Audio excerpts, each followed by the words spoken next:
3 दिवस उद्धव ठाकरे घराबाहेर, फुटीरांच्या मतदारसंघात ठाकरेंची तोफ धडाडणार. खासदार फुटीनंतर उद्धव ठाकरेंचा पहिलाच विदर्भ दौरा. ठाकरेंच्या स्वागतासाठी नागपूर विमानतळावर कार्यकर्त्यांची गर्दी.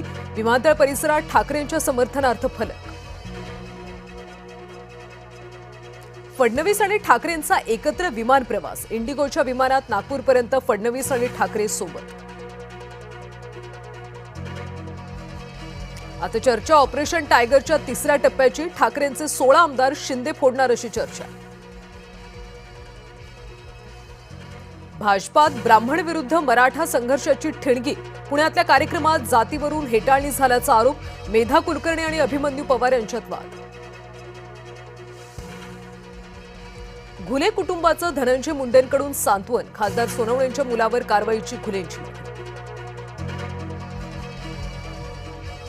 ऑपरेशन टायगरची बक्षिसी धाकल्या शिंदेंना. श्रीकांत शिंदे आणि संजय जाधव केंद्रीय मंत्रिमंडळात. दिल्लीच्या राजकीय वर्तुळात जोरदार चर्चा. बचावासाठी आरोपी सियाचं नवं कारण. केतनला टक्कल होतं तो विग वापरायचा. सियाच्या आरोपांवर केतनच्या वडिलांचं स्पष्टीकरण. केतनच्या खुनामध्ये अनेकांचा सहभाग. अग्रवाल कुटुंबाच्या आरोपानं प्रकरणाला नवं वळण.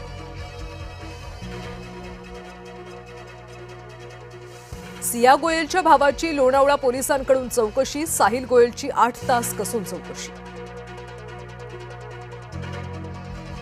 7 महिन्यानंतर कांद्यानं ओलांडला 2000चा टप्पा. लासलगाव बाजार समितीत कांद्याला हंगामातला सर्वोच्च भाव. सरासरी 2101 रुपये प्रति क्विंटल दर. वांद्रे वर्सोवा प्रकल्पाचे निम्म काम 2027 पर्यंत पूर्ण न केल्यास दंड.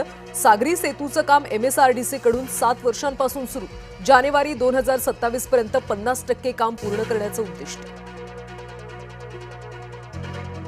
त्रिभाषा सूत्रावरून CBSE कडून दिलासा. 7वी ते 9वीच्या विद्यार्थ्यांना जुनीच भाषा सुरू ठेवण्याची मुभा. अयोध्या देणगी अपहार प्रकरणी विरोधक आक्रमक. सखोल चौकशीसह तीर्थक्षेत्र न्यास बरखास्त करण्याची मागणी. गावठी पिस्तूल विकणारे 2 सराईत गुन्हेगार जेरबंद. पुण्यातल्या चांदणी चौकात पोलिसांची कारवाई. बेकायदेशीर शस्त्र तस्करांचे धाबे दणाणले. मोबाईल हॅक करून आर्थिक फसवणूक करणारी टोळी जेरबंद. मुंबई सायबर गुन्हे शाखेची मोठी कारवाई. झारखंड, बिहार आणि नवी दिल्लीतून आरोपींना अटक. येवल्यामध्ये दडी मारून बसलेल्या पावसाची दमदार एंट्री. पश्चिमेकडचे शेतकरी मात्र अद्याप पावसाच्या प्रतीक्षेतच. छत्रपती शिवाजी महाराजांचा आज तिथीनुसार शिवराज्याभिषेक सोहळा. 353व्या शिवराज्याभिषेक दिनानिमित्त विविध कार्यक्रमांचं आयोजन. सरपंचाचे फलंदाज निघाले कागदावरचे वाघ. नवख्या आयर्लंडनं पराभव करत काढली टीम इंडियाची इज्जत.